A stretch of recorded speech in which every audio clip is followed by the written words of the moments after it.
Good evening, ladies and gentlemen. Can I start by saying welcome and thank you very much for coming. I think we ought to start by thanking Reverend Donna Williams for allowing us to use her superb new hall. Thank you very much indeed. It's a real pleasure to have an opportunity for us as local people to share with those who give their time to representing us in local issues. And I, for one, am grateful to these folk here this evening. One or two ground rules, if I may. The airline thing, first of all, we won't have a fire, Donna, I do assure you.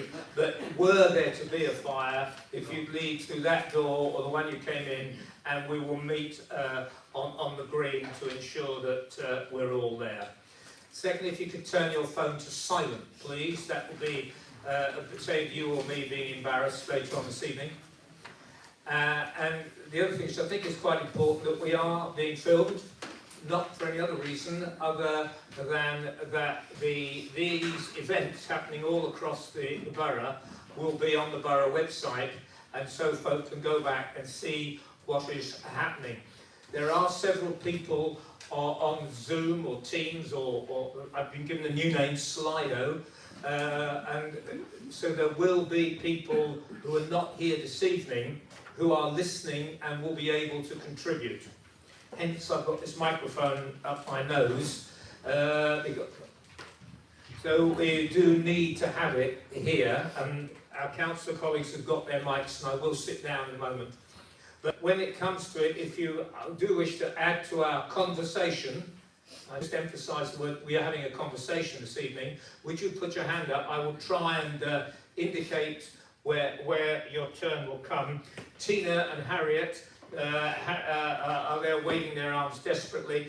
They will have microphones and they will bring them to you. And I think that will help matters enormously. Again, if you would put the microphone near to your mouth, not for us or for you, but because the people at home on screen, that will be appreciated. Thank you very much indeed. Why am I here? I think Siobhan couldn't think of anybody else, but I moved into Hampton North in 1979 with my wife and have lived here, never more than 500 yards from All Saints since then. Our children went to the Hampton junior and infant schools, and my wife taught at Carlisle and I at Bishop Wand. And since the last 35 years I've been much involved with Hampton Hill United Reformed Church, and Jonathan and I have done things together as we've tried to serve the community there. So I'm merely one of your neighbours and can see a number of neighbours who I recognise this evening. So I think the only other thing I just want to emphasise, if I may, is this business about a conversation. And if I run through the agenda, if I start with the other question you're all asking, when does it finish? 9 o'clock. We started 30 seconds early. I do promise at 9 o'clock we'll switch the mics off, please. Thank you. So that folk can get on to other things. We have some brief introductions for 2 or 3 minutes. And then what we're going to have the privilege of is one of the ward councillors is going to feed back to us on what is going on in our wards and some of the issues that they're dealing with. And we'll meet, I think, some of the councillors freshly elected. Carrie, thank you for that. Congratulations. The other thing I think is worth saying, we are very honoured this evening as we have Lady Mayoress, Councillor Nicholson. Thank you, Lady Mayoress. And also the leader of the council. So although we're only talking about our 3 wards at the moment, we do have really the wisdom and experience of a number of years of community service, for which we are very grateful.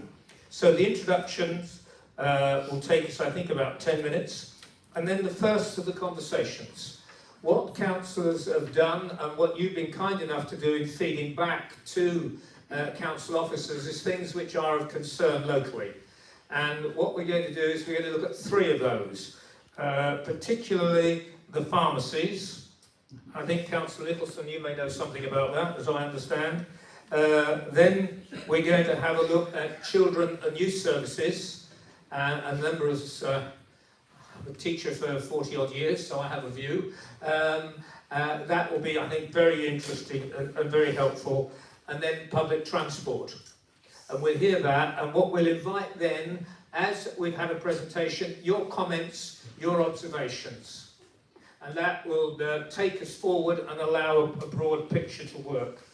After that, we'll have open questions. It may be that there are other issues, or you want to challenge, or you would like to ask other questions, and there will be then a time for an open forum and questions. And what we'll try and do is perhaps take 2 or 3 questions, and there will be some coming through the technology, coming through us, and I think you'll be waving to me as those come through. So we will have, I hope, a wide-ranging discussion of questions which are important to us. And then I think that will actually take us to 9 o'clock. I don't think it's our job here to resolve things. Our job, I think, is to raise issues and to listen to one another and have a conversation.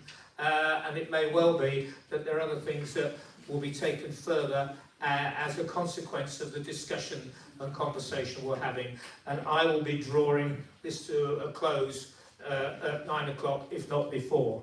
Our councillors have been asked to speak for 2 minutes, and I've been given an egg timer. So if you want to know, I'm not going to stand up and say 30 seconds or flash lights or anything, but this is, we hope we may help. Please don't feel you've got to fill 2 minutes. Colleagues will have things to say here. Are you happy with the way our evening will work? Well, I think with I think now I'd like to move on. Will you excuse me if I sit down? We have our mics here, and they're directional, and that will mean folk can hear on screen. When your turn comes to talk, we will bring one of these to you. So thank you very much indeed. Coming back to where we started, thank you so much for coming this evening, and we're very keen to have a conversation with you and to listen to people's thoughts and ideas. But what I'd like to do now, if I may, is ask the councillors very briefly, if we can, to introduce them all to you. So, Councillor Grant is here. Thank you. Councillor Bishop, Councillor Davis, Councillor Galton. Many of, I think, most probably will know our Mayor, Councillor Nicholson, and you really ought to know our leader, Councillor Roberts. Thank you very much.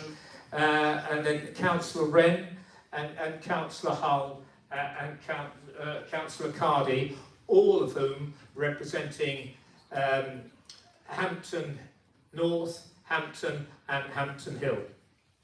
It'd be a bit American to say the Hamptons, wouldn't it? But we're ordinary folk. We're not that posh, I hope. But I think that will help us. And what we're going to start with now, I think, is hearing a little bit from Councillor Bishop, Carrie Bishop, about the issues in Hampton North. Thank you, Councillor. Thank you very much. Can everyone hear me okay? Coming through? Yeah, great. Hello, my name is Councillor Carrie Bishop. As you're probably aware, we had a by-election in Hampton North in January, and I was very pleased to be elected as the new Hampton North Ward Councillor. Thank you to everybody who voted on the day. It was a very cold January day, but we made it through, and I'm very pleased to be here. I'm going to talk about some of the issues that have been affecting the ward. As has been mentioned, one of the main issues is the closure of the pharmacy at Hampton Square, and also changes taking place at the White House, which are substantive items, and we'll come on to those anyway. To mention the fountain at Hampton Square, we were delighted to have those turned back on again. They were turned off during COVID, and there were some repair issues which took a while to get those working again. Nonetheless, we're delighted that that worked over the summer, and we're hoping to see them on again very soon, when it gets warmer, perhaps not in February. We have some wildlife corridors, which the council was pleased to receive a grant of £50,000 from the Mayor of London's Rewild London Fund, with the aim of improving wildlife corridors between Hampton Common, Oak Avenue Nature Reserve and Hadrock Park. The funding has been used to create a new pond at Oak Avenue, improve the pond in Hellerock Park, and also some bat-friendly lighting along the way. So we're very pleased with that result. An issue that has bothered a lot of people is the recycling bins at the Oak Avenue car park by Sainsbury's. And we now have some CCTV in place, and fines have been issued, at least 20, but probably more than that since the last numbers were given to us. They are identifying fly tippers by number plates and by the rubbish that is being left, and fines have been issued. So we're really keen that while we do understand that fly tipping is still happening, we're hoping that that will be a deterrent going forwards and it will improve, but we will be keeping an eye on it anyway. Street scene, we get quite a lot of reports about fly tipping, graffiti, abandoned cars around the ward, and we do encourage people to let us know if there is something in your street or your area. Last week we did actually have a car removed from Stuart Close, which was causing a hazard to other road users. So very pleased to get that one removed, and we can have an effect where things are bothering people, so do please let us know. There is a new crossing going across Oak Avenue, which is a zebra crossing. It's being installed very soon, I think possibly this week, following a petition from residents. So we were keen to support residents with that, and it is imminent. We were delighted for the granting of planning permission for a new special school called part of Strathmore School at Hampton High, providing 25 secondary age children places for children with high level needs. The result being they'll be able to be educated closer to home, which is better for the families, and also it costs less to transport people around. So it's a great result for the site at Hampton High and a provision for the area. We are aware, sorry, oh, is that the end of my other issues as well? Anyway, thanks. So just two more, please finish what you've got to say. Yeah, just the speeding, we're very aware that there's still some speeding issues and other casework that we're involved in, which is, you know, maybe some housing casework that we're helping people with, but obviously of a confidential nature, but we're very keen to help where we can. Thank you. Is anybody desperate for the Wi-Fi? Because I've got the connections if you need it. There's no point in giving out the information if nobody needs it. Good, thank you. Excellent. Come now to the Hampton ward, and Councillor Roberts, you're going to update us, please. Thank you. I've been coming to these events, crikey now, for about 20 years, I think, on and off, and there was always one constant presence amongst us on this panel, and it was Councillor Samuel, who unfortunately, sadly, is no longer with us. Geoffrey was a great community colleague, though we didn't agree with him much when it came to broad politics. When it came to doing the right thing for your local area, for the community which you serve, we agreed on it 100%. So I hope that we'll be honouring his memory to an extent this evening by trying to focus on the local issues, and also by keeping our answers short and finishing on time, because I can think of no better way of honouring his memory than making sure that we abide by the principles by which he would conduct the meetings himself. With that in mind, I'll keep my minutes. See, I'm about halfway through. Quick update of what we have for Hampton. You may be aware that we've recently conducted a consultation on traffic changes to the Oldfield Road, particularly around the railway bridge. That consultation has concluded, and we will be implementing the changes on a temporary traffic order. Letters should have gone through your letterboxes if you responded to the consultation within the last few days.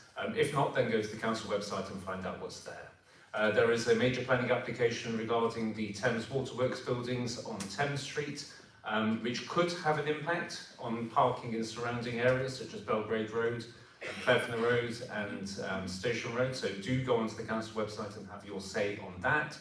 And finally, we are aware that there have been some issues of antisocial behaviour and muggings within the Hampton area, particularly Hatherop Road, and we are keeping an eye on that. And I'm glad to say that we've got our Community Inspector, John McLaughlin, here this evening, so if anybody has questions on policing, he may be able to help.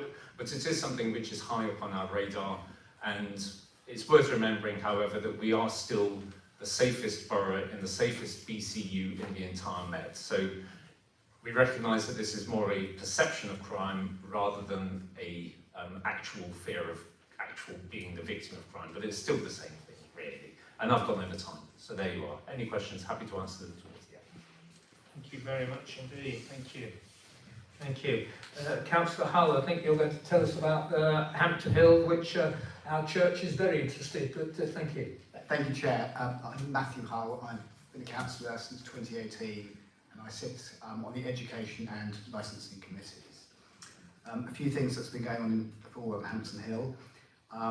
The FWCPZ, which is the area close to Fulwell Station, is going to be reconsulted on hours of operation. The T6 area, which is the area between Waldegrave Road and the railway and the back of Stanley Road, that area is voted emphatically in favour of a CPZ, and it's going to be, there are a lot of petitions and the area is going to be extended. Planning permission has been granted at St Clair's Business Park in Windmill Road, Hampton Hill, for Notting Hill Genesis building 100 new homes. The councillors did get some of the sizes of the blocks reduced. So the blocks around Penny Farthing Mews and the former library at Windmill Road, they are going to be 3 stories. Initially, Notting Hill Genesis were trying to get 4 stories, but didn't get planning permission for that. A new Richmond Housing Partnership block has opened in Cowan House in Hampton Road. Park Road is going to be resurfaced in early August. It's going to be night works. And currently a pedestrian crossing is being built in Park Road near to Hampton Hill Junior School, as the school street did not work out. Currently there's flooding in Burton's Road near to the junction of Cranmer Road. I've been liaising today with council officers and Thames Water are going to clear the blocked pipe in the next 10 days. We continue to have successful shop local events in both Stanley Road and Hampton Hill High Street. And I've had some personal success with estate agent boards being left up for a lot longer than 2 weeks, which is how long they should be up for, being left up for months. And I got planning enforcement onto it, and they got the letting agents to take them down. So these ones that say success and everything like that, they're being taken down. So Hampton Hill High Street looks less cluttered. I'm happy to take any questions. Thank you. Thank you very much. We'll come back to many of these issues which councillors have raised, and there may be others which are important to you, but our councillors very much are there for us to take things forward and not for it all to land on your shoulders. I think we're going to come now to our conversation element, if we may. There are 3 themes we're going to look at. I hope to give a good 10 minutes or so to each one of those. Firstly, the pharmacies. Secondly, children and youth services, and possibly the Norman Jackson Centre and so on. And then issues around public transport. But I'd like to ask, if I may, our Mayoress, Councillor Nicholson, to update us on where we are with the pharmacy service. Thank you. We know that 2 Booths pharmacies were closed in the area, one Priory Road and one at Tangley Park. This prompted concerns amongst residents regarding access to essential healthcare services. There were queues at the station approach Booths, which was the one that was left, and also in Hamworth in Swan Road, where some of the residents being directed, and also there were overworked staff. The Independent Advocate for Health and Social Care, Health Watch, confirmed this with their survey which they conducted last autumn. But there is some good news. A new pharmacy is proposed to replace one of the closed pharmacies, and that will be in Tangley Park. And the Health and Wellbeing Board has explained this and has been invited to put in a written representation on the application for the new pharmacy. Although the Health and Wellbeing Board lacks formal authority to approve or reject pharmacy applications, it plays a crucial role in the consultation phase of such matters. And Councillor Piers Allen is the chair of the Health and Wellbeing Board, which is a statutory forum where political, clinical and professional and community leaders come together to improve the health and well-being of the total population. He's going to assess the responses, and he's also received responses from local councillors, and these comments will be aiming to address community needs effectively. They will be discussed at the Integrated Care Board, I believe, tomorrow. The closure of these pharmacies has raised real concerns about healthcare accessibility in the community, so it would be good to see at least one pharmacy replacing one of the Boots ones. Thank you. Thank you very much indeed. We're going to come now to hear, can I invite you please at this stage, comments and observations would be helpful to add to our conversation. Can I point you towards Tina and Harriet? Thank you very much indeed. Not supposed to tell you your name, Chris, but can you give Chris a mic? My name's Chris Allard. I think we only actually have one dispensary in Station Road. It's not really a pharmacy. If you go in there, there's virtually no dispensable pieces of cold medication or headaches or anything else. What you have is a massive dispensary, and then the next nearest one is either Hampton Hill or in Bear Road. So I think we need to put a little bit more pressure in the system. I'm not even sure they have a consulting room in the Station Road one. Thank you. I should have done, Mayor Culper, if you could say if you know which ward you're in. If you don't know and you're round here, you're Hampton North. If you're up near the High Street, you're Hampton Hill. And if you're down by that lovely green, those who lived here long enough will remember it is the waterworks, but that lovely green, then you're Hampton. I don't think we need to know each other's streets. There's an element of privacy, I think. But if you do know the ward, it would help our colleagues. Thank you very much. Any other comments or observations, please? The lady at the front here first, and then the second, the lady with the black jacket, if you would be so kind. Thank you. Hi, my name's...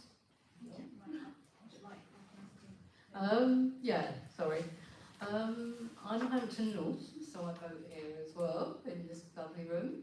And the problems I've had is the day I actually came to vote was transport. I literally walked from here up to catch an R70 bus, waited over half an hour at -6. 4 buses went down, nothing came back. Bit scary. The pharmacies, I found the changeover was very difficult, but I found it, I am with the Station Road, Station Approach one. Is it Station Approach? Yeah, it is Station Approach one. And I found that they've been excellent in there and done their very best, in difficult circumstances, but I appreciate that people that live further away, it's more difficult to get to, etc. And I think when I was in there last week, they did have like a shelving unit, shall we say, as you come in the shop for cough medicine, ibuprofen, stuff like that. Thank you. Yeah. That's very kind. The lady just behind, if you'd be so kind, please, Harriet. Thank you. Thank you. Now, I'm in Hampton, but my mother is in Hampton North, and she's 86, and I know she misses the pharmacy near Sainsbury's. She used to be able to totter down there and get her medicines now. The Station Road one is quite difficult to park when you're that age, so she's had to do, I think, Hampton Hill, so she can park in the little Sainsbury's. At 86, it's not ideal, and she does have regular medication, so...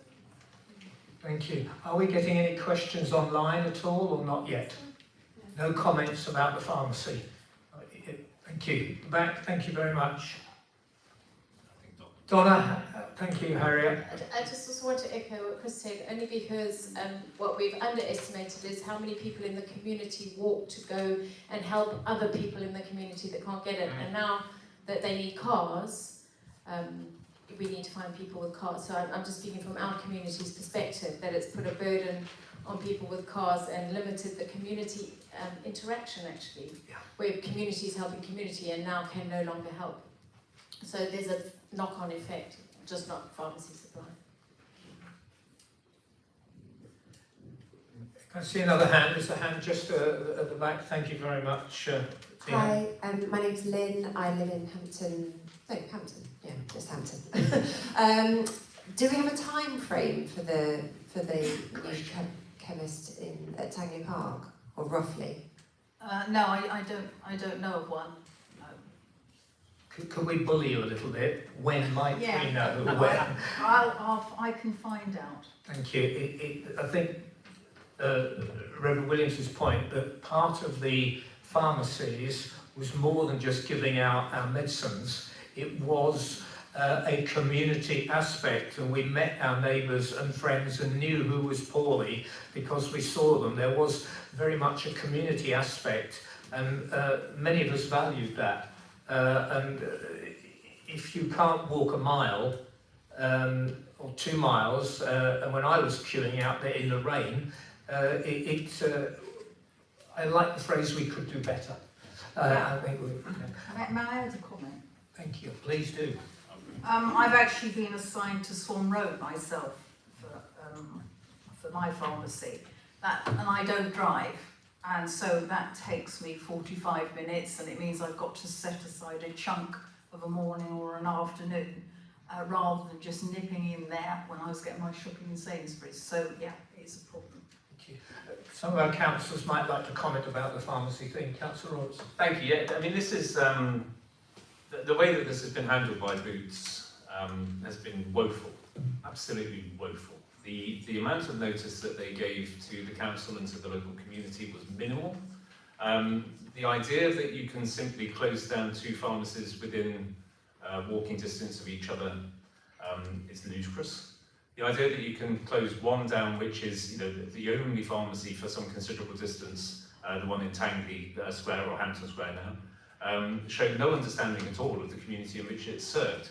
And we did make representations. We made representations, the council made representations, your MP, Manera, made representations, and it fell on deaf ears. It was a purely commercial decision, and they should be ashamed of themselves. I'm very pleased that we now seem to have the glimmer of hope of a new pharmacy coming through. But really, they should have engaged far better with the local community before closing things down. We may have been able to come up with alternative suggestions, alternative arrangements, but there was none of that. So as soon as we can get this new pharmacy up and running, the better, and we'll certainly let you know through the various social media channels that the council has. Thank you. Councillor Dalton. I just want to quickly add that I've had a few people mention to me about the fact that the pharmacy on Station Road don't seem to either have their phones on or don't answer the phones. It's something that I am raising with Councillor Allen to see if we can speak to Boots about that, to see if they can have their phones available for people who ring. Thank you. Councillor Cardy. Try and resist the temptation to say, of course, you're all welcome to come to Hampton Hill while this is going on. But I would just like to respond to the lady in the audience who mentioned that her mother was having difficulty driving to one of the pharmacies. If you get to the point where you or one of your relatives is having difficulty with mobility and so on, it's worth having a chat with your GP about whether you qualify for one of these blue badges. Met your mum, I don't know whether she qualifies for that or not, but it's always worth having that conversation with people when they get to that. Sorry, can we just get you a mic to make sure that folk can hear? Sorry, can you just repeat? I have applied online for a blue badge, but... If you've applied online, you know more about the process than I do, since it's years since I got my mum one. But there's a surprising number of people who assume they wouldn't qualify, and actually they would if they're sufficiently mobile to use them. It makes a difference. I'll just check there's some. Are there any other comments? The back, the lady at the back, thank you. Hello, I'm from Hampton, and just to reply to the councillor who mentioned about not getting a reply from the, well, it's not a pharmacy, the dispensary there. They are all rushed off their feet. Yeah. I have been there several times to get a repeat prescription. In fact, we now put the repeat prescription in 10 days before we need it, because there's always a queue outside the door. Doesn't matter what time you go there.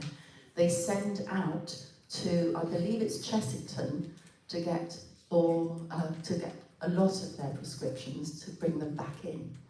They are rushed off their feet. It is only a dispensary, And when you close 2 massive pharmacies in the area and you have thousands of prescriptions to dispense, it's not too unusual to think that they're not going to answer the phone. What can they do? Thank you. Lady here, please, Tina, if we may. Thank you. Back again. Jonathan Carney. The other alternative to elderly people is that they can have them delivered to their home, their prescriptions. I don't know. They can. There's a Maple Leaf in Twickenham, there's a very good delivery service. Yeah, and the one in, Station Road, they offer delivery as well. Anyway, just a thought. I'm tempted to move on because I don't quite see a forest of hands, but I wouldn't want our councillors to feel this isn't something that hasn't touched all our lives. And it's touched the lives of many of the folk who now don't go out because they did go out down to the chemist. And the consequence of that so I feel that colleagues, councillors here, will have heard the social implications. We're in the same bucket as you. What we now do is order 2 sets of prescriptions, so we go half the number of times. And the doctor was kind enough to realise that a repeat prescription could be every 2 months or 3 months, not once. So there are things with a bit of imagination that we can do. And I am pleased to hear that people are chasing boots. Oh yeah. I think if to see chemists like that as a service, which I thought it was, is shoddy. Are there any other comments? There's one more, again from Chris. Which ward are you, Chris? We didn't get that. Hampton North. Thank you. There is one other thing, and that is that presently the government is recommending that instead of using your doctor, you use your chemist as the primary source of medical advice. I rest my case. I agree. I was looking for an example of irony, but there we go. Good, thank you. I think with people... sorry. So I just wanted to make the point that it is part of unfortunately, very much part of a wider national picture whereby Boots are closing 300 stores nationally, and also Lloyd's Pharmacy have closed a lot of branches and also removed themselves completely from the many branches in Sainsbury's in which they used to have pharmacies. So this is a wider crisis than just one in Hampton. And I don't want to put a huge downer on this, but there's been an expression of interest from an independent pharmacist, we believe, to take over the Tangley Park site, but there is still a long way to go through that process. So although we're hopeful that something will come of it, it is by no means guaranteed at this stage. I think taking the feeling of a meeting, which we do at our church, I sense that people here would encourage you to encourage that expression of interest. We as local people will quite like that. Yeah, we certainly will. But Thank you so much. One last one, and then we'll move on if we may. Thank you. Me again from Hampton. Just to say, will the rates for the new pharmacy be very favourable from the council? If the business rates are very favourable, then we might actually have a second pharmacy back in Priory Road. So please make the rates, this is down to the council, okay? Please make the rates affordable for business. I think that's a lovely observation, and I think I can hear where that's coming. The council doesn't set rates. There you go. Unfortunately, it's set by central government. But we will try as much as we possibly can to be accommodating to ensure that there is going to be a return to pharmacy services in Hampton North. But unfortunately, rates aren't in our hands. Thank you very much indeed. Okay. I've personally, as a user of these pharmacies, have appreciated that, and the fact that we all share this, I found that quite helpful, so thank you. And nothing online yet. Thank you very much. Right, what we'd like to do, if we may now, is talk about our young people for a little while, the children and youth service, and I think Councillor Grant is going to take us forward on that, if you would be so kind. Thank you. So thank you, I'm Elizabeth Gant, and I was elected in Hampton North in 2022. So I'm going to talk about children's and youth services specifically as it relates to activities in the My House building. people here will be aware of some of the history of the White House. It's been managed by the YMCA since 2014. It struggled really to recover from the pandemic, and currently the YMCA manage the building, but with substantial financial backing from the council, which unfortunately isn't really sustainable. The Council's Education and Children's Services Committee agreed in June last year to set up in the White House building a family hub. And this is a new model that they're piloting in Hampton. And the building will house the children's services currently provided at Tangley Park Children's Centre, the Norman Jackson Centre in Hampton Hill, and the many activities that are provided through Hampton Youth Project. There will also be a digital support offering provided by Achieving for Children from this site. Achieving for Children is a kind of successor organisation to the local education authority. AFC will be taking over the running of the building from the 1st of April this year, with services opening fully after May half-term. You may have noticed that building work's already started and the toilets are being refurbished. There will eventually be separate entrances for children's services, the youth project, and for the wider community. There's a plan of the building which councillors have now seen. I don't think it's been made publicly available yet, but it shows how the building would work and be accessed once the works are complete. The council's has allocated capital funding of £300,000 for the building alterations and IT infrastructure. Councillors are aware that there are concerns among existing users of the White House and in the wider community. The YMCA closed the preschool at the end of last year and will no longer have active involvement in the day-to-day running of the building from April. Their staff will be TUPE'd over to AFC. And we've been assured that current users will be able to continue to hire rooms and spaces on the same basis as at present, although this will need obviously to fit around AFC's activities. There inevitably will be a few teething problems, but we hope the staff will manage the transition smoothly.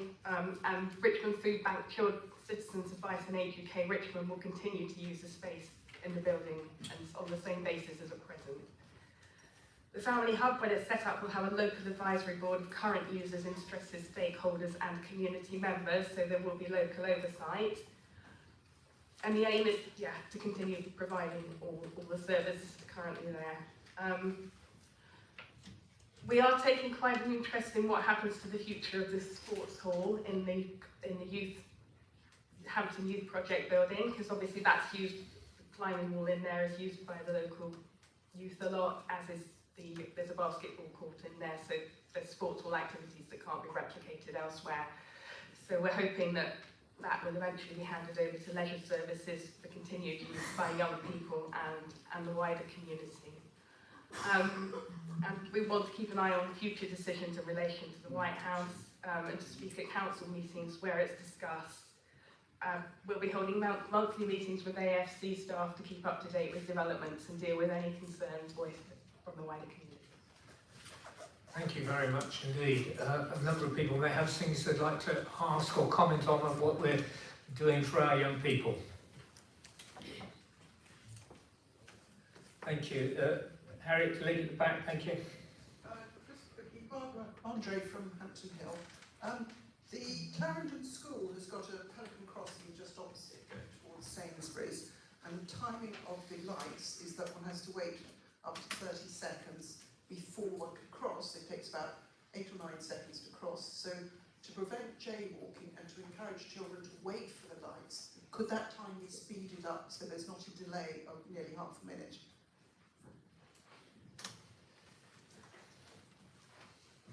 Okay, I think if no one else wants to... I'm happy to take that one. Yeah, that's just a detail you thought that, can you? Yeah, we can certainly look into it. If you drop us, give us the details afterwards and we'll have a word. TfL usually are the people that are responsible for traffic lights and the signalling. But I agree, there's one which is directly opposite York House, which is just interminable delay, but you're waiting there for the lights to change.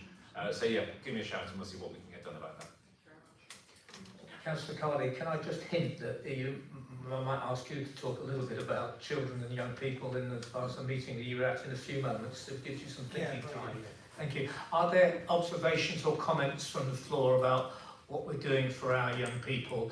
These are our citizens of tomorrow. These are the men and women who we need to model service to. And I put my hand up as biased because I've spent my life teaching teenagers at Bishop Wand and other local schools, but I feel very strongly the way we value these children will tell in the community we have in a few years' time. The gentleman there with his hand up, please. Thank you. Your name, please, and your ward. Hello, my name is Andy. I'm in Hampton Hill, up on Wellington Road. I heard the announcement earlier about the additional SEND provision, and it seems that not a day goes by at the moment where we don't read or hear something about an unprecedented rise in demand for SEND provision. Unfortunately, that's always, seems to me anyway, always to be followed up by a discussion about the demand is the problem, which sounds very much like blaming parents. But my comment is really a question. Given that year after year, local authorities lose 96 or 98% of appeals heard by tribunal over SEND decisions, and given that the sole role of tribunal is to uphold the law, could I ask the councillors what they're doing to tackle what appears to be the real problem, which is persistent unlawful decision making by Achieving for Children? I think what we'll do, if I may, unless any of you are expert in this area, SEND, for those of you who are not involved, special educational needs is a really challenging area. Could we ask if our councillors could explore a bit of that for you and then perhaps get back to you rather more publicly, because I think I don't want to speak for councillors, but I don't want to make them a hostage to fortune. I spend a lot of time in front of those committees as a head teacher, and I know just how difficult they are for families, and your point is well made, sir.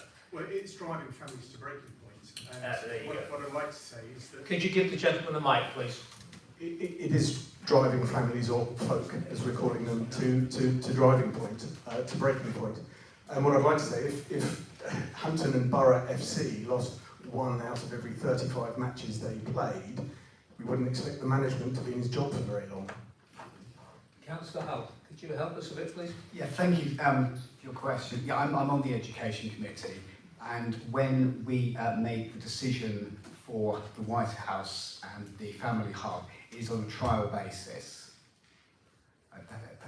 And with regard to your other points, yes, tribunals, that is something we do regularly discuss at Education Committee, and I'm doing some casework at the moment on tribunal cases. Yeah, I mean, in the spirit of conversation, yeah. Last year the council sent around 50 families to tribunal to appeal against decisions made. Could you just say that again, not for us, sir, because we did here, but people online? Could you make your point about the 50 tribunal decisions, please? Last year, Achieving Children pushed around 50 families to appeal decisions by the local authority to tribunal, which is a very long and painful process. The local authority loses 98% of those. I'd just like to say, I don't know the latest figures because I haven't been on the Education Service Committee during the last year, but I know that we take SEND provision very seriously. But clearly, and there's if you're losing 98%, can we just let Councillor Nicholas finish, please? I think that we'll have to provide you with a more detailed response. Yeah. Okay. I think you've raised an important issue, sir, and I think councillors will follow that up. And as I say, my own professional experience as a head is I have more tears in my study with families and with teachers, both in the special schools and with those supporters. We have a real challenge in front of us to support these young people. Councillor Cardy, did you want just to have a little conversation about children and young people from your ward, sir? So on the issue of SEND, I can only comment on it from the angle of the planning committee, where we have had a number of applications from the council via AOC for new SEND schools across the borough. So if that's the education committee and AFC reacting to the shortage of proper SEND facilities and making sure that there will be a whole load of facilities in in the near future. I chair the planning committee, and it's noticeable that we have a number of facilities coming in on that. On the broader issue of children and etc., John and I were both at a meeting with the traders on Hampton Hill High Street fairly recently, due to a number of problems with a group of children who I have no idea whether any of them have SEND diagnosis or not, but I'm assuming not, since apparently the police knew which school they went to. But if any of you are here because of concerns about the behaviour of a certain group of children in and around the shops on the high street in Hampton Hill, the police have identified the ringleaders and are getting in contact with them on that. That's an unfortunate juxtaposition. It's both about children, but as far as I know, it's nothing to do with SEND. Yeah. But the bit I'm responding on SEND is about the additional provision, that's going in. Can I invite other comments? So Maggie, sorry. Lady. Yeah, my name's Maggie and I'm from Hampton North. Can the panel please be aware that us as Joe Public, or me at least as Joe Public, didn't know what SENS was until John, you actually explained what it was, and Councillor Grant, I have no idea what AFC is. So could, when you were doing these talks, explain what the hell you're talking about? Sorry, AFC is Achieving for Children. I did actually explain that, I hope I did anyway. Is what? Achieving for Children. So it's what used to be known as the local education authority. They perform a part of the role of what a local education authority did, so providing central support functions. I think one of the issues which is really challenging is the young people's school day is different from the working day of parents and grandparents. And we have this time between, for sake of argument, 4 o'clock and 7 o'clock, when not every child is at home or in the library doing his or her homework. And there is also, if you listen to a number of young people in entertainment and in drama and in business, it was the youth service, it was the youth club, it was the opportunity which wasn't a formal education, which inspired them and from which they grew a circle of friends and from which many good things have flowed.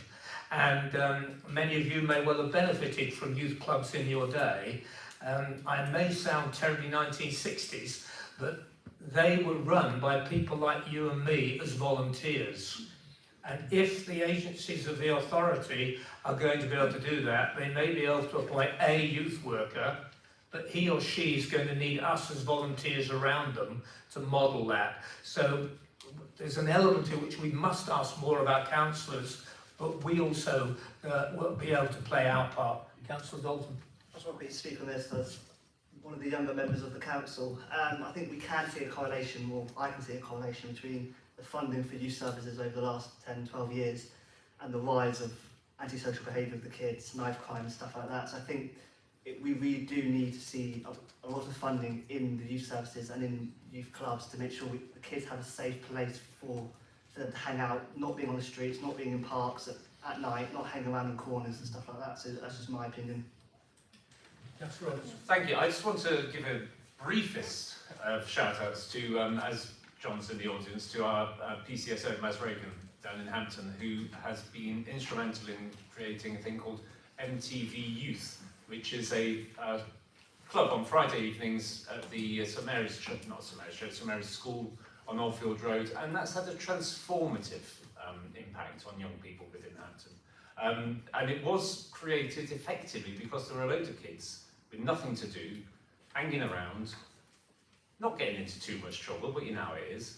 And they've now, I think Maz was given was it a Commissioner's Award fairly recently for the work that he's done on this, and that is an absolute gold standard example of the community getting involved and helping out and wanting to get involved with young people to make sure that they don't go off the rails. And the amount of lives that must have been improved by the work of MTV Youth has been huge. So I just want to throw that in.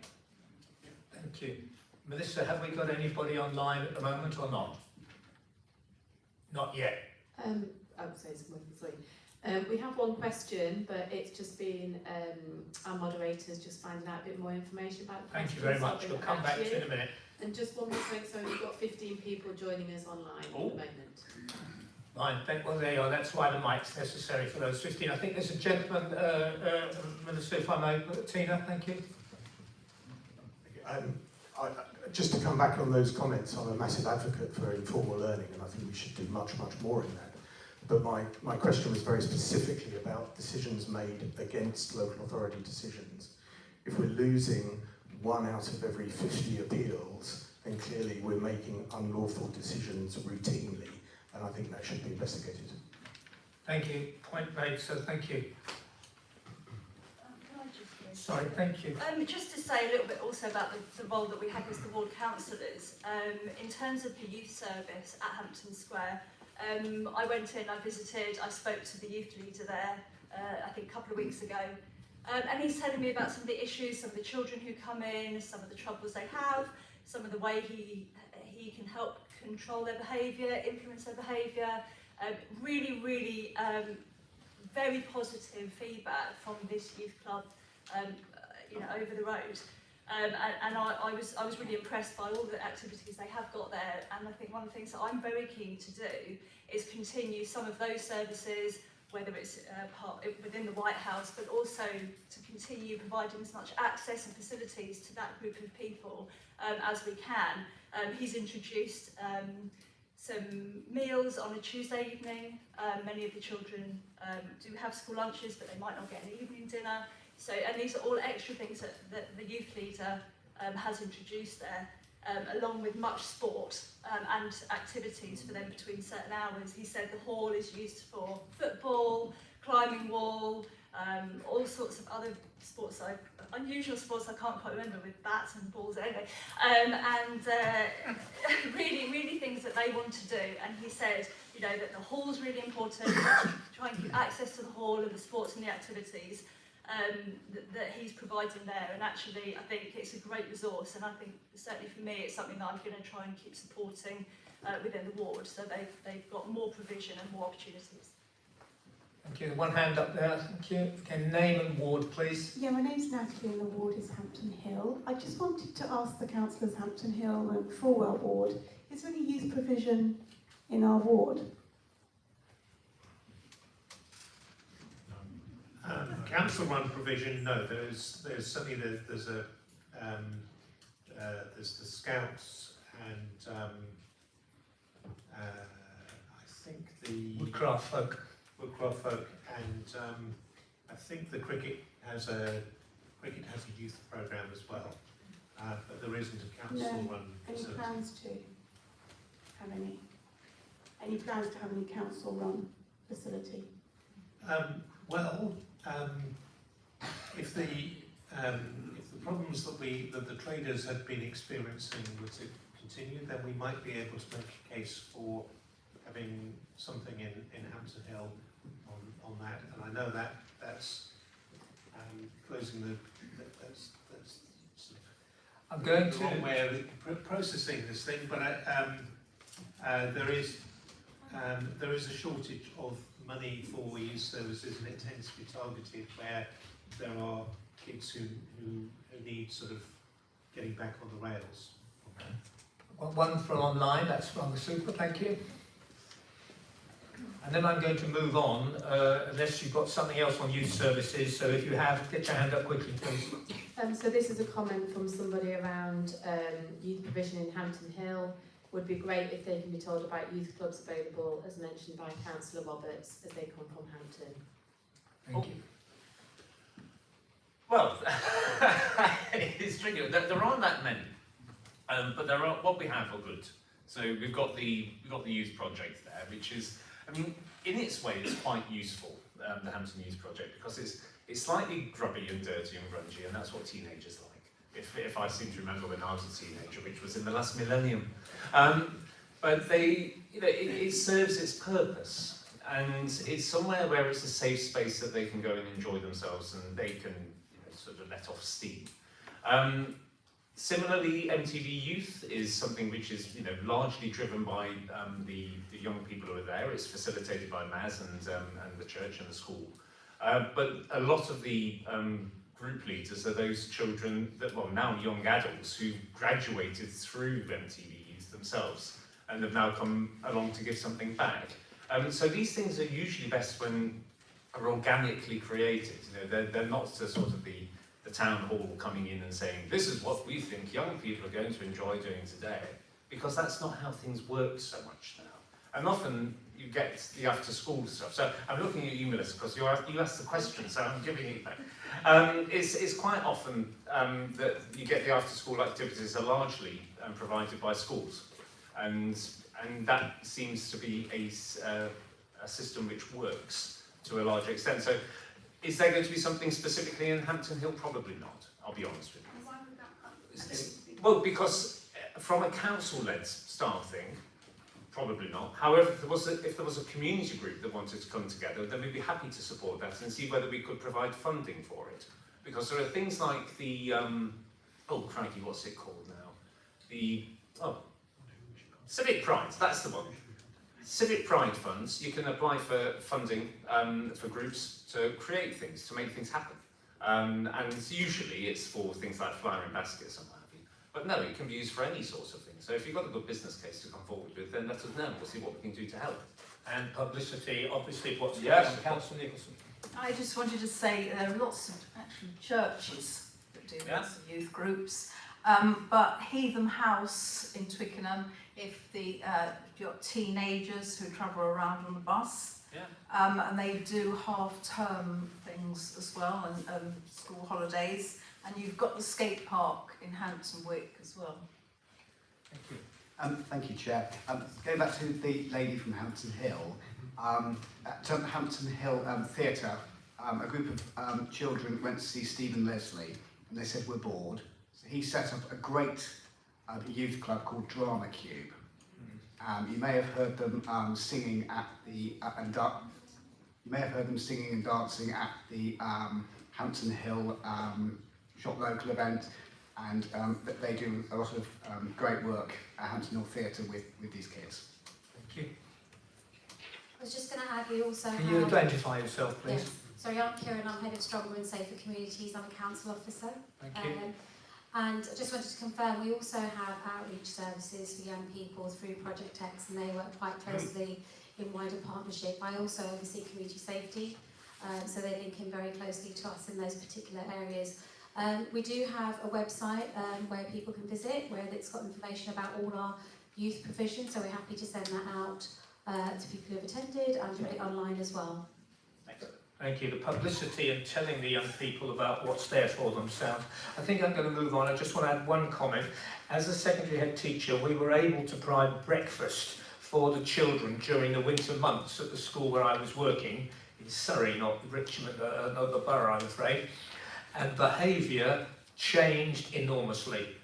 When breakfast was not provided, there were detentions and children in trouble. And during that period when we could give them enough food to eat at the day, the behaviour across the school, every member of staff noticed. So I just want to thank the borough for actually arranging for these young people and for food to be provided for them, even when the schools are closed. You are making a difference. One comment at the back, please. Hi, Swed from Hampton Hill. Just on that point, that's something that is just so prevalent at the moment, the impact of undernourishment in schools and children being impacted by that. I guess it's not something to be answered now, but how can that be rolled out in the borough of Richmond? How can we get local businesses involved to help support that? How was it supported in the borough that you were in Surrey? How, you know, what was the cost impacted with that? Because to be able to provide a breakfast for a child that has that impact that you've just mentioned is, you know, what a difference that would make. 2 sentences on that. Yeah, we want to do as much as we can. We use discretionary funding called the Household Support Funds to provide the holiday school vouchers. And of course there's the Mayor of London's initiative, which has been rolled over into a second year for the free primary school lunches. to which the council has also put, I think, about £165,000 of additional funding in order to make sure that the schools can actually physically provide these lunches. Breakfasts, don't know how we can get that off the ground immediately, as I always say, tight budgets all around, but it's rather heartening to see that there is talk at national level from various parties talking about how they can address the issue of child hunger in schools. And it is becoming that much more of an issue than it used to be. And fortunately, because we've now got this idea of a universality of provision, we're taking that stigma away from people who, you know, they don't want to be the kids on free school meals stuff. You know, we're getting away from all of that, and that's only a good thing in my view. Could I ask you to be publicists for the Richmond Real Junk Food Project? You will find them on Hampton Hill High Street on a Tuesday between 11 and 12. Various major companies are giving food which is surplus, and when they've finished giving that away, it comes down to our church at Hampton Hill United Reformed Church, but also at the hub. Just by Hampton Station, 2 or 3 days a week, a number of companies are giving crate loads of perfectly good food, and if you could go yourself and make a modest donation, you will be environmentally saving food going onto skips and being wasted. But there may be families that you could knock on their door and ask if they would help you, and you could give them a handful of food to eat. Both of those charities are well supplied with perfectly good surplus food, which we ought to be able to share better. I think we should, sorry. I'm just going to add quickly, at Linden Hall you can also get a meal and also food to take away. Yeah, I can talk to Donna as well come the winter, because I think they do some of that here as well. I'm not quite sure when she does it. I think I vote for kids. I think they're great, and I want to support them, and thank you for whoever raised that. I'm chuffed a bit. Would you like to get to Kingston? Councillor now, yes.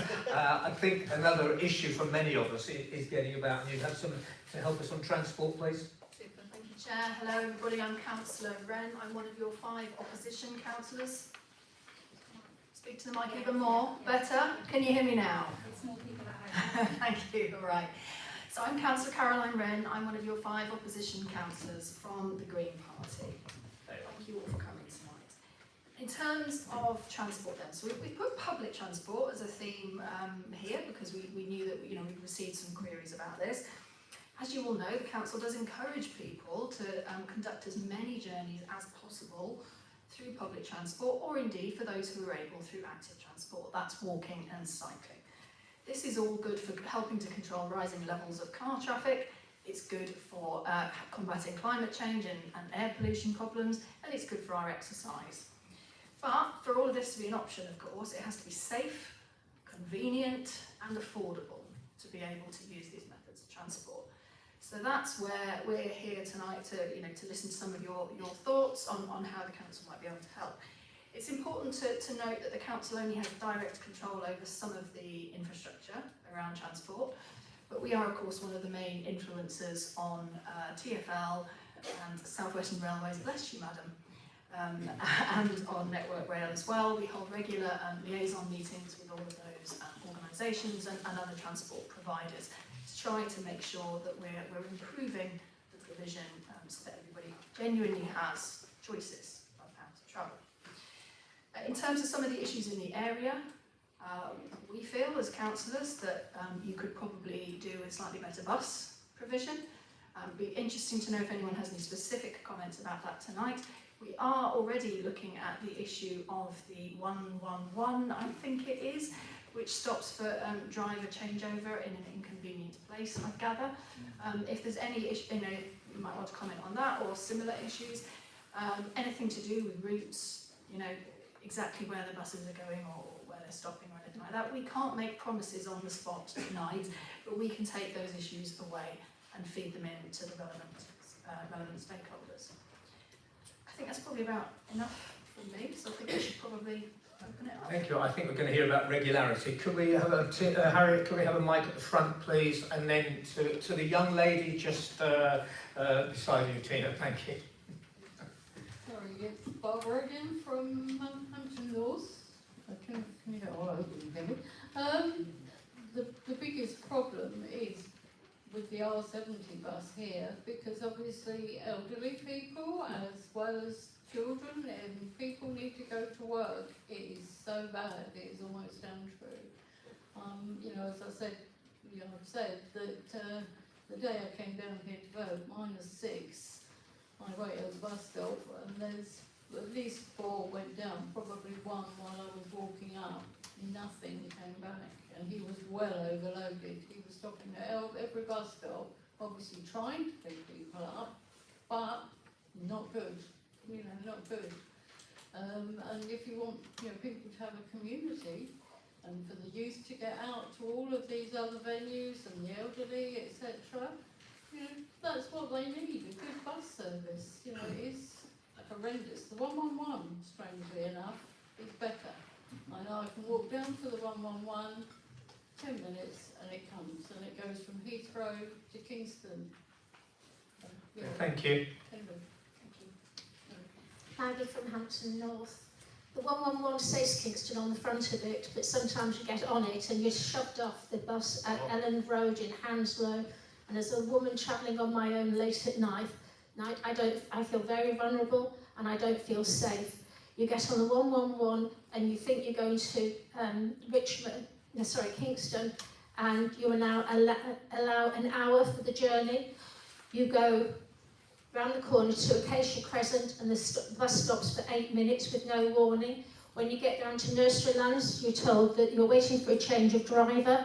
25 minutes later, there's no change of driver. You ask the driver why, and he said because the ferry cars since ULEZ are not compliant, so they've not got enough cars to get the drivers for the changeover. So a journey from, and I live at Garden Court, to Kingston is taking over an hour and 10 minutes. How can people go to work, pick kids up from school, go to a hospital appointment, and numerous other things? In my case, I was going to work. And even though it's only voluntary work, it undermines my professionalism. And professionalism is something which Abellio and TfL know nothing about whatsoever, because they don't provide a service here. The timetable is a work of fiction. And the R70, I've been on the R70, coming back with a case. I've been dumped off at Fulwell. And then you've got to wait for the next bus in the pouring rain. The next bus comes and it's absolutely pouring down. It's absolutely full. I travel a lot and I have got a car, but I choose to use the buses because I'm socially responsible. But the bus service around here is diabolical, and I think anybody that's on that management committee for those buses needs to be able to come here and make some sort of an account for it, because it is not good. It is not safe for ladies at night travelling on their own, which is my main point. Thank you. Absolutely. Thank you. Yeah, we're coming to you, so go. Okay, so one more question from the online audience is, can you push TfL to make the R70 a double-decker, as capacity is a problem? Thank you. There's a lady at the back, I think, had her hand up a moment ago, and then Councillor Dalton wants to contribute. Hello, yeah, it's Lynn from Hampton again. So I wanted to talk about the reason why apparently the buses are changing drivers at Hampton, at the little Sainsbury's at the Nursery Lands. It's because the bus contract was switched over to RATP, which had served out of Fulwell. So rather than the drivers stopping at Hounslow and having their tea break, which is directly where the 111 goes past, they now have to get the cars in their cars to go to Fulwell, which just seems absolutely ridiculous. Is there any plan to put pressure on them to change that system and go back to using the facilities at Hounslow station? Thank you. Right into the mic, please. I'm on the Transport Committee, and at the last meeting the R70 issue was brought up, especially around ULEZ, the fact that obviously ULEZ kicked in and the bus service wasn't changed to be appropriate. And I know that in a couple of weeks we actually have a meeting with TfL. I'm not sure if it's just TfL, I think Network Rail might be there on it as well, with council officers, with the Transport Committee, and I'm sure I'll be raising it, and I know that the Councillor Eamon, who is the chair of the Transport Committee, will be raising it as well. It's been raised on numerous times by officers, and I know that it's going to continue to be raised to make sure we do see some change in the R70 and 111 issues that we are having.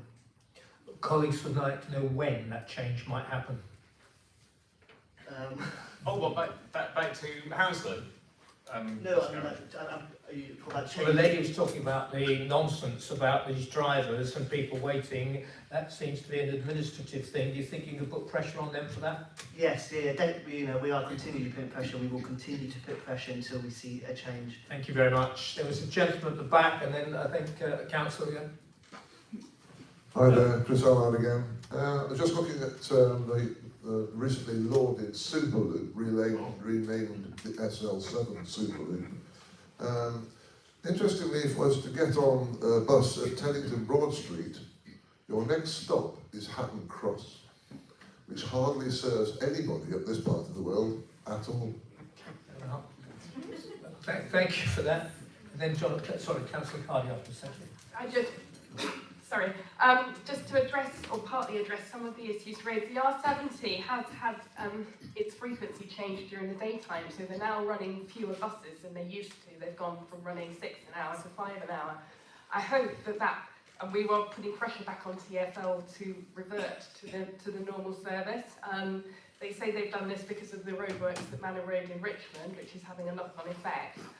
But we know it's really badly affecting people here. So we had a meeting with TfL last year. They said that they would revert to the traditional service by the end of November. They didn't. They still haven't. The bus stops still say Spring. And yes, we will be asking that at the next public transport liaison meeting. And the 111 as well, which I always think used to be a pretty good service, but the introduction of the driver changeover on the avenue has made it far less convenient for a lot of people in Hampton. My colleague Councillor Bishop did ask a question that's now being taken to TfL at the last meeting of full council about the driver changeover and whether they might even look at changing it to Hampton Station so people from Hampton can at least get to the station, which you can't at the moment because the bus stops on the way. But it's a really inconvenient driver changeover point, and especially it's made even more inconvenient by the fact that the drivers often park on the avenue, which causes congestion there. Or I've even heard of them parking on the cul-de-sacs opposite on the countryside estate, which again is not ideal. So yeah, we're taking up these issues and we hear that there's a poor service. And if I know you said you've been thrown off buses at inconvenient places late at night, if you can email us specific details, we can raise that with TfL as well. Thank you. Councillor Cardy. Specifically on the gentleman raised the comment about the SL7, asking if we could have that stop in Hampton Hill.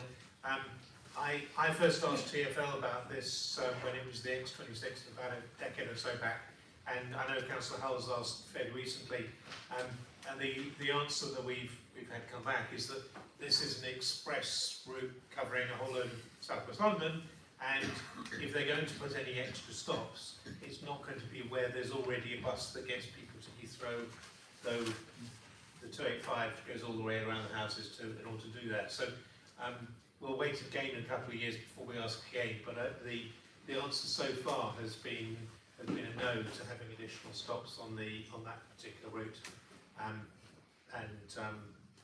Could we ask you not to wait a couple of years? There's a story in the Bible about a lady who was a real pest, and in the end, the justice was done.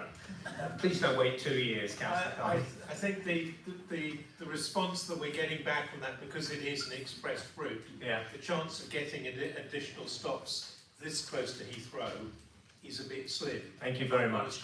But getting better bus provision and getting a better bus provision in that part of Hampton Hill, yes, we need to do that. We need to raise that with TfL. One more comment from the floor, and then I think Councillor Wren, you wanted to come in. Okay, so one more online question. Can the council work with TfL to better communicate the changes in route with the R68? It doesn't start at York Street anymore. Right. But we can carry that back, I think. Thank you. Absolutely, yes, thank you. And actually, there's a lady with her hand up again. What's that? Sorry. And a gentleman at the back. Maggie, Hampton North, Councillor Grant. If you would ask the lady next to you, I can't quite read her name, Caroline. I have just given her 2 letters. One that I wrote in June and addressed it to our MP, and one I've just written now, and I've sent copies to the Minister of Transport, TfL, Mania Wilson, and there was someone else. I've sent all of them a copy each of the letter. On that letter, you will find absolute instances of when I've been asked to get, not me, the bus has got, people have been told to get off the bus, times where you're at Kingston waiting for a bus, and the route 111 starts at Kingston, and the route for R70 starts at Richmond.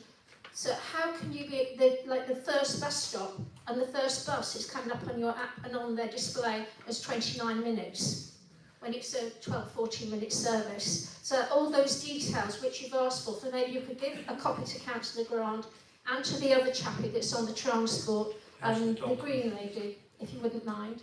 Thank you, thank you. I think I keep not mentioning Chris's name, which I'm not.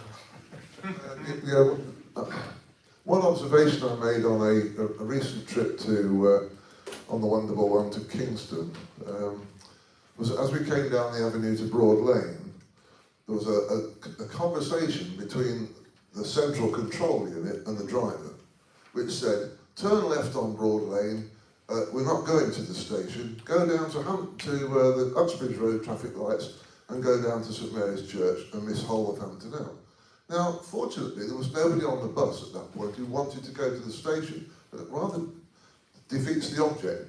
The thing that occurred to me is that the organisation of Abellio is more interested in meeting its somehow vague targets of hitting times rather than doing the job of picking up passengers, because that's really what they're there for. I guess we've all seen also the thing when you roll up at the station, and the one double one has left the bus stop and is stuck round the corner waiting for the light for the level crossing gates to raise. Why the hell doesn't he just not stop at the blooming bus stop to pick up people who want to go home? It's a basic change in the way they think about what their mission as a bus company is.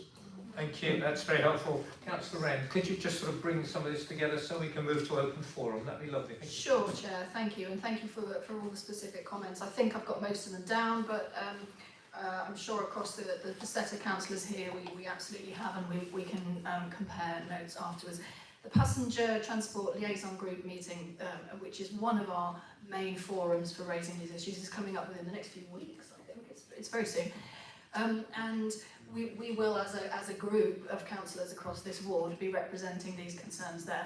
We do have precedent for encouraging positive changes in the bus network in response to queries like this. So we have successfully in the past managed to encourage the bus companies to look at different locations for changeovers or different places for stopping when they for some reason do need to stop suddenly.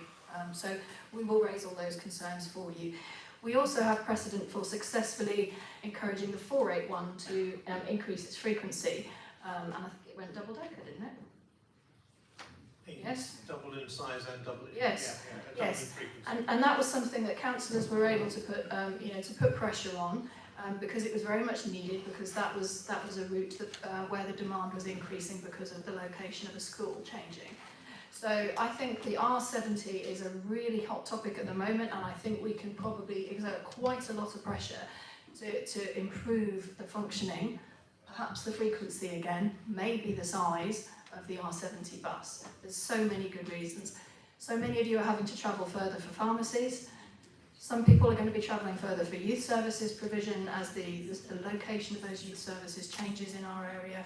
I think there's a very, very strong argument for improvements to the R70. So we can't guarantee it here tonight, but we will be fighting, all of us together, for those changes for you. Gentleman here, Harriet, please, and then I'm going to move on because there may be other issues people want to raise. Yeah, hello, Graham Haddon from Hampton North. Councillor Wren, you mentioned active travel, getting people active on their bikes. It would be really useful if we could have all the potholes filled in along Broad Lane, down Ormond Drive, and all over the Richmond Borough, because potholes are really bad for cyclists and for cars, you know, and if you put more investment into the roads, then of course they will be more active users. Fair point, sir. Thank you. Yes. Just quickly on Broad Lane, I know that they are planning to do the, I can't remember which section it is, it's in between the new zebra crossing to the graveyard, Hampton Graveyard, I think. Yeah. They are planning on doing that as their next phase, but I'm pushing obviously to get the other section of the road done as well, because I think that's as bad as the other half. As a cyclist, I can only agree.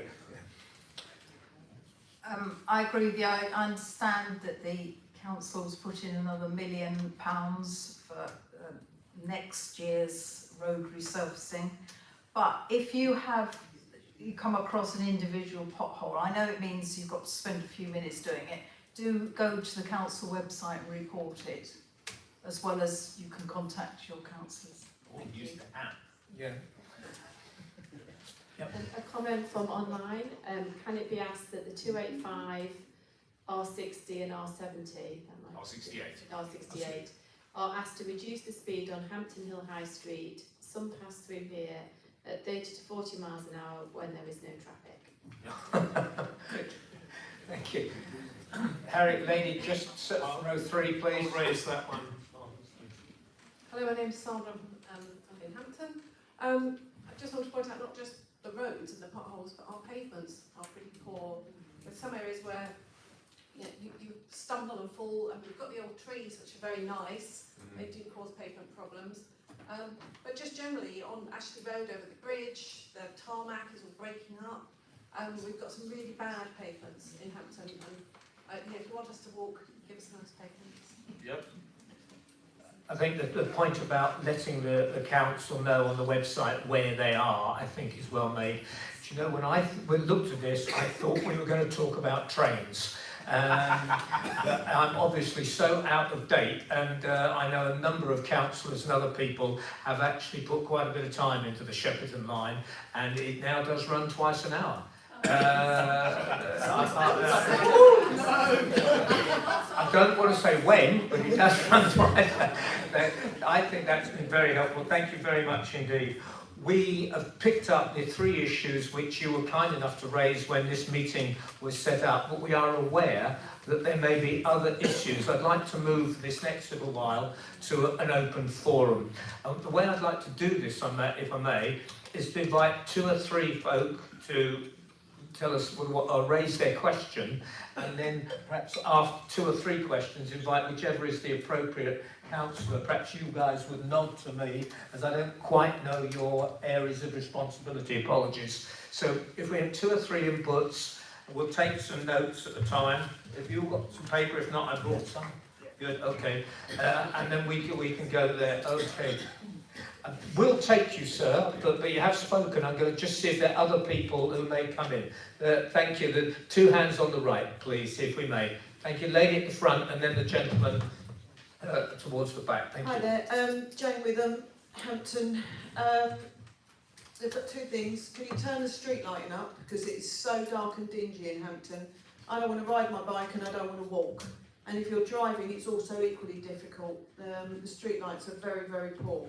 They're all new, fantastically new, look lovely, but they don't work properly. We need more lighting. And parking. Can we just sort the parking out in Hampton Village to be more uniformed? Because, again, nobody knows where they can park, for how long, and it's not very good for the businesses. You've got a lot of hairdressers, you've got a lot of dentists, you've got a lot of people that do treatments, and you can park for an hour, but a hairdo takes longer than an hour, sometimes a treatment takes longer than an hour. You've got one part of the village that you can't park in between, I think it's 11 and 12 or 12 and 1, you've got another part you can't park in. Just up near me, after 7 years of asking, I finally got the parking changed. And one side of the post you can park till 8 o'clock, and the other side of the post you can park till 8:30. It's just ridiculous. It needs to be a whole new system looked at for the Hampton parking. I have walked the village with people who are in the parking department 3 times. From the traders' point of view, I've gone through it 3 times in the past and nothing's got done because they all move on and nothing ever happens. So can we really try and find somebody that will look into it and actually do something this time, please? Thank you. The gentleman at the back. Thank you. Hi, it's Rob from Hampton North. I would like to help the council increase their revenue. And all we've got to do is get some yellow paint outside Hathrock Park gates, repaint the parking lines, find the people that park there every day, and you'll make some money. That'll pay for that paint. And whilst you're doing that, on the lamppost that's pointed towards Hathrock Park gate, you put a camera up there. Because in the summer, it's on its way, you get gangs of youths coming out of that park, Hathrock Park, 2, 3 in the morning, making lots of noise. Thank you. Gentleman who I sort of cut short earlier, I do apologise. Thank you. No problem. When I asked my question earlier, Chair, you said that could you allow the councillors to get back to me directly with more... We're talking about special educational needs provision again? Not provision, the appeals. Appeals panel, yeah. How would that happen? Okay, thank you. There's 4 areas there that we've got. If I just give council a chance, we're looking at street lighting, we're looking at parking in Hampton Village and outside Hathrock Park, and we're looking about how we feed back to local residents about things such as the tribunals that look at the special educational needs. Anybody enjoy parking or street lighting? I can do parking. You're right, Joe. It is a bit of a mishmash. And you recall that about 14 years ago... It's been going on forever, hasn't it? Yeah, it's been going on forever. We did try to do a uniform approach, and it was Carmageddon, for want of a better term. People went absolutely livid. And there were the small shops, like the ones that you need to nip in and out of, said, no, we must keep our 30 minutes. We want the 30 minutes kept. So we went on to 30 minutes and all the hairdressers said, no, we need more than 30 minutes. We did try to make it a standard approach to make it easier. And when we tried to make it a standard approach, everybody hated it. So we went back to how it was. Could it be done with a fresh look? Yes, it could. Yeah. So I will do that. I will ask my team to see what we can manage. Can't promise that to make huge changes, but I'll see what we can get to. So it gets done before 7 years though, Gareth, because that's how long it took me to get parking outside the pub. Well, we shall see what we can. Well, you've challenged... Maybe 6.5. You've challenged Councillor Roberts, so you may get it before we get the bus stop on the... bus stop, please. We'll work after it. Everything. Does any of you guys know anything about street lighting? Can you even turn a street light up? No, yeah, you put a brighter bulb in, though, can't you? You could put a bigger bulb in, yeah, I suppose so. Yeah. Could we look at the street? I think that they can be adjusted. The new street lights, all this sort of LED things. They are very dim. Yeah. And if you do walk down that ornament between the trees, you can't see. And like that lady says, the pavements are so bad, there's just an accident waiting to happen. Was that lady wanting to come in on the issue of street lighting? Excellent. Hang on, are you a street lighting engineer? Could we have the microphone for the lady at the front, for 4th row back, please? Thank you. Right behind the deacon. I live in the Ormonds, and while I appreciate... Right into the mic, please. While I appreciate safety, I do live in the Ormonds, there is a lot of talk in the wildlife things about light pollution. And I think the councils, to be fair on the councils, they are told not to have street lights too high and keep them, down and not, so that we can see the stars, and also it affects insects, and insects are a real problem. If you have too many lights, the insects go on there and they die, and the birds die, and then everything else dies. So, on a bit of a green will die and get run over. I think what we put is a lovely conundrum there, and this is why you and I are not councillors. There are 3 questions, I think, online at the moment. Thank you. Thank you. So the first question is, what please are the intentions with the waterworks? Objections are mostly traffic, but the area buildings desperately need investment. It is almost forgotten. Just bear with me. And with regards to the waterworks, how to make the area safer and to retain what is there. So it's second question. If anyone's burning with a question, just keep waving at me because there's a lady at the back in a moment. Thank you, yeah. Okay, so second question, is there a plan for the Stanley Road parade of shops in line with Hampton Hill to encourage trade?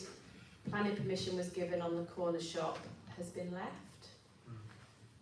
Then the third question, will CCTV and fly tipping signs be put up on the Princes Road corner recycling site? When will the cardboard recycling bin be finally fixed? Okay, thank you very much indeed. Right, waterworks. I have a hunch this is a slightly... Sam is I will have the mayor. segmenting up from me. Councillor Dalton. Okay, Councillor Dalton will solve the Thames water problem, Doris. So yeah, I've had a few correspondence about the waterworks over the last few weeks. I've reviewed the application. There's a lot of documents online. I've managed to go through every single one and have seen what they are planning to do. And I've read some of the objections and some of the comments in support. And as the question was, I think the question was about issues with parking. There will be a issue with parking around, is it Plevna? Yeah, Plevna and Belgrave Road, so there will be an issue with that.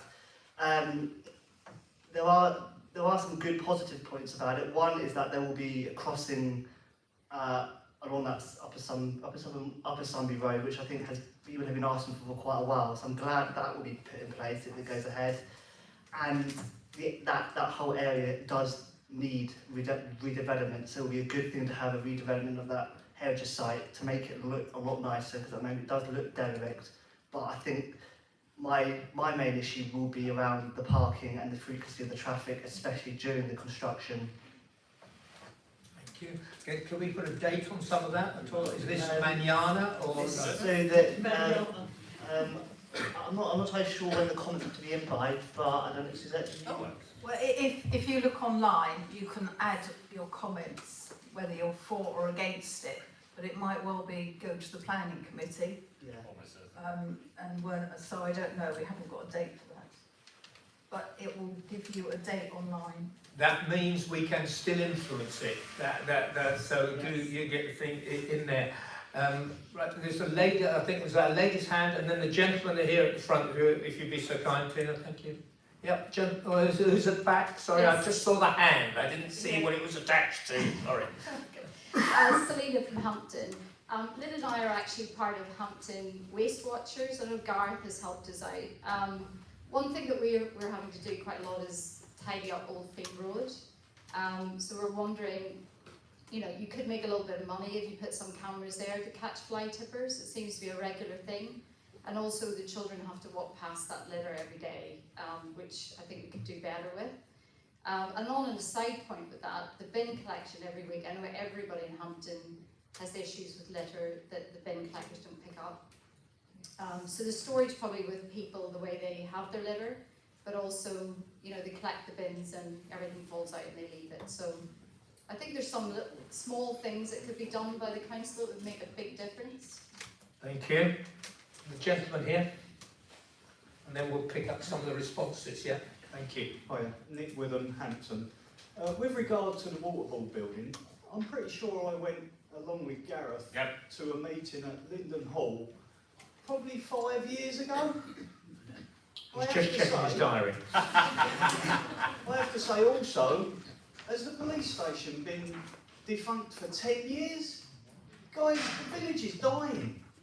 It's not up to us, it's up to the developers. Well, I'm presuming someone must have put planning in, because I know there was plans for the waterfall. Yeah, well, I saw them. the plan, it's got planning, but it's up to the developer, he holds the land.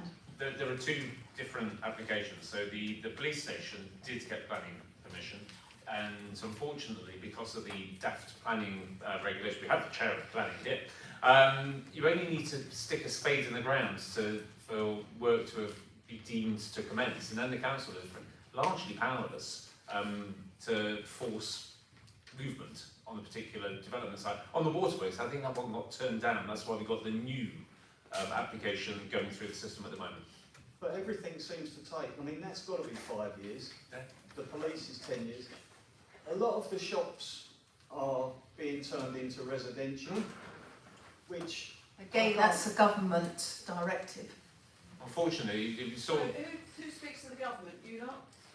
Do you speak to the government? Could you take the mic, but then I want to bring in So do you speak to Councillor the Hull, if I government may. to change things? How do we get the government to change things?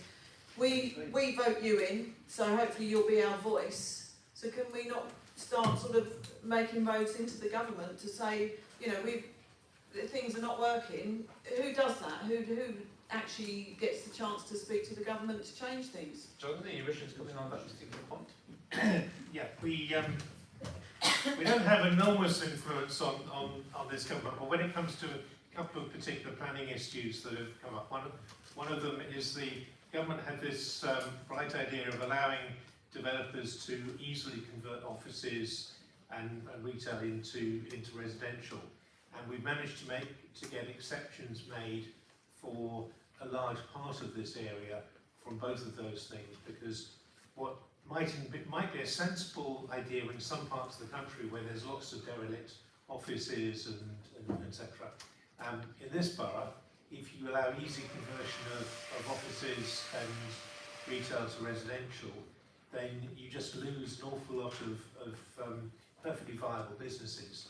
So the government, to Fairton, has actually agreed exceptions for a lot of the space in this borough, but we weren't able to get everything protected, and we weren't able to get it done until we'd already lost quite a few places to residential on there, and there may be some residents in this room who live in some of those places, but I'm sure there are also people who saw their jobs go when businesses retired or moved to Europe and so on, because the landlord had decided they could make twice as much money by converting to residential. So our planning policies have to go through a legal process where both the Mayor of London and the government get the opportunity of saying, well, you have to have this quota of X, and there are certain things around that. So during COVID, for example, they suddenly announced that 3-year thing on time that developers had to at least start something. Suddenly that became 4 years. And as Gareth has pointed out, it only apparently takes one guy with a wheelbarrow load of tools and cement to do enough work in an afternoon for to convince a planning inspector that work has started on a scheme. I think what we're asking, Councillor Gardy, is can we keep pressure on, because derelict buildings isn't helping our community. Councillor Hull, I didn't let you in earlier, I do apologise. Okay, thank you, Chair. Before I answer the question on Stanley Road, the gentleman who asked about tribunals, semi-tribunals, I can't quite see you. Oh, there you are. So we'll chat at the end, okay? And I'll give you my card. We'll talk and we'll keep in touch, okay? Thank you. Okay. Secondly, on Stanley Road, I did ask, and I will ask again, that the bin is replaced. And they gather there's been a bit of a shortage of bins, but I will ask again for the cardboard bin, recycling bin to be replaced, so it can actually be padlocked, because apparently it is actually broken. Now, on the shop on the corner, the off licence, it closed for refurbishment. They are planning to reopen it with a bigger shop front. And that is, I've also been in touch with the council about the structural safety of it, and the council is liaising with the owners about that. The other point was... leave it, we'll come back to you, okay, thank you. Questions online again, please? And then the gentleman over here. Thank you, there's 2 online questions. We'll take them both. First question, can we have CCTV for the fly tipping at both Windmill Road and High Street, Hampton Hill recycling, because it's out of hand? Question 2, as we now have a borough-wide 20-mile-per-hour speed limit, are there any plans to remove speed humps? They create pollution with constant accelerating and braking. Thank you, we'll take those in a minute. Speed humps and then slide tipping and CCTV. Gentleman, yes, sir? It was just is there any way that you can encourage business into the village? I understand with the pharmacies, that you've lost 3 pharmacies, but from where I sit, you're absolutely powerless to encourage any businesses into the village. Would that be a fair statement? I can take that last one. Well, it's not so much powerless. What we do is we try to encourage businesses across the borough by, I had to tell you many about it now, Nick, it's through the Shop Local campaign, which we do have very good, like Lorinda and Max, who do an enormous amount of work as officers to try to make our high streets inviting, appealing, and sort of breathing life back into them. And unfortunately, shops come and shops go, but often it's a question of very high rents. Rates were mentioned earlier, and we don't have any control over rates. They're set by a national government. Sometimes there are business rates holidays, which have been enjoyed recently. But it's really a case of what we can do, the powers that we have, is to try to make our high streets as inviting as we possibly can. And we do that through various mechanisms, whether it's advertising, whether it's a Shop Local campaign with the leaflets and the things we stick through people's doors, whether it's the Town Centre Opportunities Fund, so that we can do things, the nice to have bits like flags up on outside the businesses, or supporting the Christmas events, things like that. So it's soft power rather than hard power. But the more that we have a thriving high street, the more that people will want to come and put their businesses here. And it's not always the easiest thing in the world, I'm afraid. Councillor Dalton? I just want to quickly go back to the previous question by a gentleman, I think, on this side about Hathorpe Park and cameras and yellow lines. It's something that I haven't looked at. I just say I do live on Hathorpe Road, so I do know about the issue quite a lot. Around the yellow lines, I have asked them to come and repaint them about a year ago. I don't think it was done, so I'll push that one again. And around the cameras, again, the issue is it's the number of cameras we have, it's the money to move them, so that will be an issue. But I know that I did, in the last couple of weeks, I have spoken to council officers about upping their presence of traffic wardens around certain peak times for the park, and police officers to do patrols, especially around the scooter issues that we have that use it as a bit of a rat run. So it's being looked at. I can't say it'll be a quick fix, but it's definitely on the radar. Some people have been, we've had 3 or 4 questions about CCTVs and fly tipping. I don't know who could help us with that. Councillor Cardiff. Thank you, John. Yes, so part of the issue about fly tipping and CCTV and so on is that we're quite a long way from the amenity site in Kew. But one of the things we do have is a reciprocal arrangement with 5 other boroughs in West London, including Hounslow. So if people in this area are entitled to use Feltham Spaceways, just as residents in Chiswick can use the Kew facility. And a couple of years back, I spoke to our person on the liaison committee for that, and got the reminders out that deal is still in place. And I've actually been to Spaceway myself. So promoting that, because part of the reason why we're getting fly tipping is people see this as a shortcut and a saving and etc. So making that more convenient is helpful. I think I was the first one who ever managed to get mobile CCTV put on one of our bottle bank sites, ring sites, and we had it on Windmill Road for a few weeks. And we do have, the council does have some mobile CCTV which moves around the borough on various things and catches people. And I'll put a request in to have, I've not been aware of problems on the High Street in Hampton Hill, the bottle bank there, the ring site there, but I'm well aware of both the Princess Road and Windmill Road being particular problems with fly tipping. So all 3 of those I'll put a request in for. I think what I'm hearing again is something similar to the youth service. It looks as though there's a lot available, but we don't know. So it may well be in your newsletters, when you're telling us the various meetings you've been, here's something you may not know about. Could you just keep putting the information out? One thing I know about communication is it's messages received, not messages sent. And so maybe, particularly with the various the various sites that we can use. Yep, the lady there, please. Sorry, one other thing on. Sorry, while the lady's getting the microphone, do finish, Mr. One other small thing on, well, big thing actually, on fly tipping and so on. We've elsewhere in the borough we've started these mega skip days where the council brings a skip to somewhere and we enable people to bring stuff locally. So hopefully this avoids fly tipping and gives people an opportunity of getting rid of bulky stuff locally. There will be one coming to Fulwell and Hampton Hill later on this year. I haven't got the date of that yet. Councillor Dalton, the lady asked about Oldfield Road. Is there any chance of somebody getting the stuff cleared along there? Yeah, so again, that's quite a common one for us at the moment. It's Oldfield Road, fly tipping around the bends near the schools and closer towards the football club. I've had council officers out there quite a few times in the last few months, going back and forth, collecting it. Was there a camera at the corner previously? Once in a while, yeah. Yeah, and I know that was some sort of deterrent. I think it's just going to be one of those areas where if they see it, a chance to fly tip, they are. So it's going to be about reporting it and getting it cleared up as quickly as possible.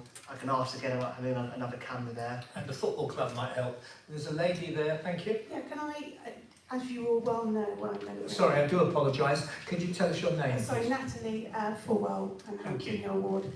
The fly tipping issue at the corner of Stanley Road and Princess Road has been going on for in excess of 10 years, guys. And I email you pretty much once a week and nothing has happened. I have never seen mobile TV. I have never seen a sign with any sanctions. I've never seen any signage on any bins. The bins are over the pavement, so people have to walk on the road. I do everything that is required of me. I put the incident numbers into the council. I do not get a response within the 5 to 7 days that they say they're going to do. This has been an ongoing issue.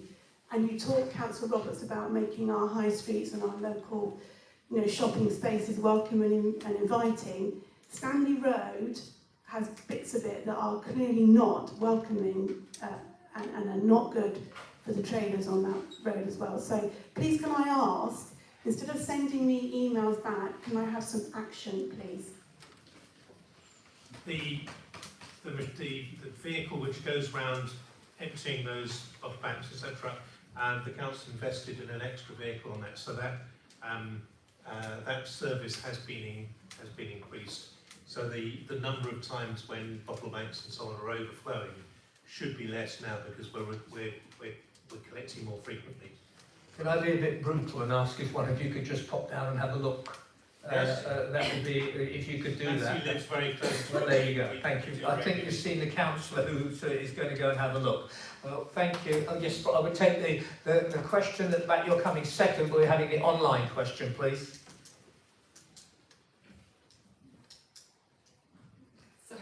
We've lost it. I've lost it. The Wi-Fi's gone down. Thank you very much. There you go. The question at the back. Thank you. We've got a spare.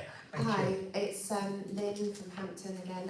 I'm part of the Hampton Waste Watchers litter picking group, and one of the routes that we do is, as my friends mentioned, is Oldfield Road. But the question was specifically about whether we can have CCTV permanently down there. And I know Billy Martin from Hampton Rangers has spoken at length to various members of the council about this. Why not? I mean, it's a known black spot for fly tipping. Us reporting it and it getting removed, and us volunteering on Saturdays once a week to go down and clear it is fine, but it's obviously a major issue. It is an issue, and it's one which I've been down with Billy, and I've taken council officers down there, and we've tried to explain on a number of occasions is that it's not the best place for CCTV, mainly because A, it's dark down there, because there's not much in the way of lighting, because it's semi-rural. Is it what? Has it just turned straight like I've got some. I can tell you something.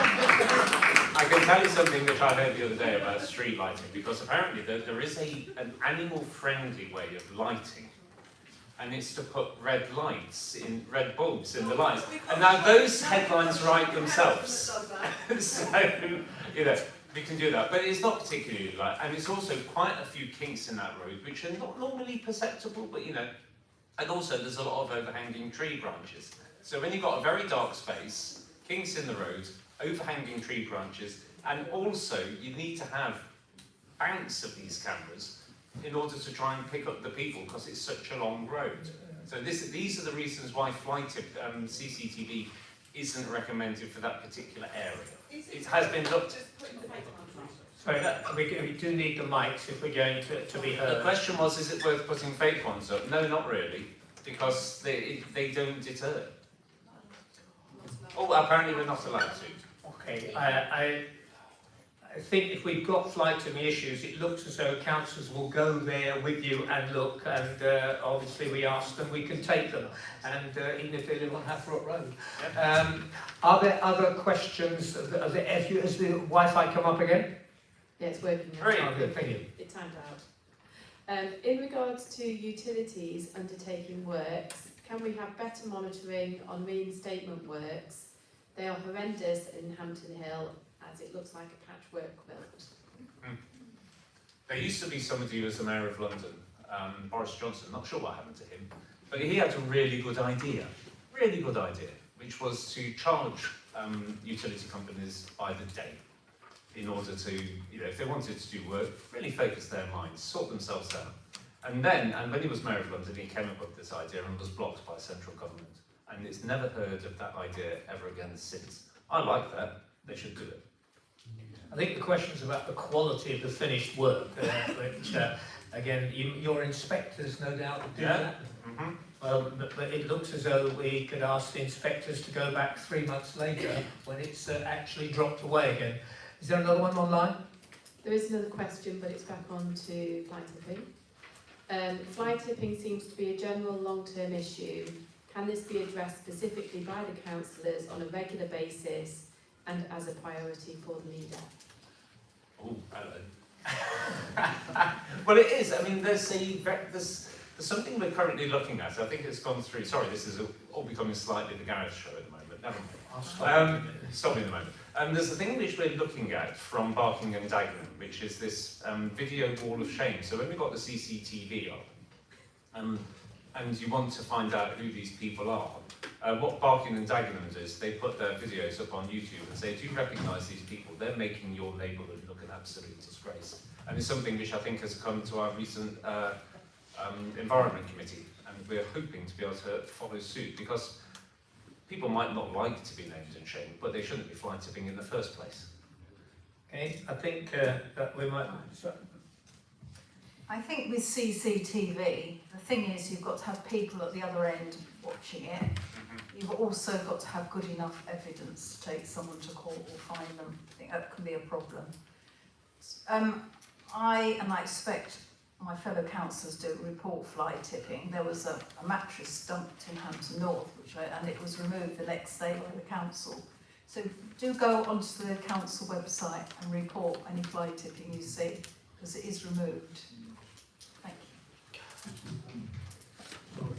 We're getting to sort of home time for those of you who are suffering on these lovely comfortable chairs. Thank you, Chris.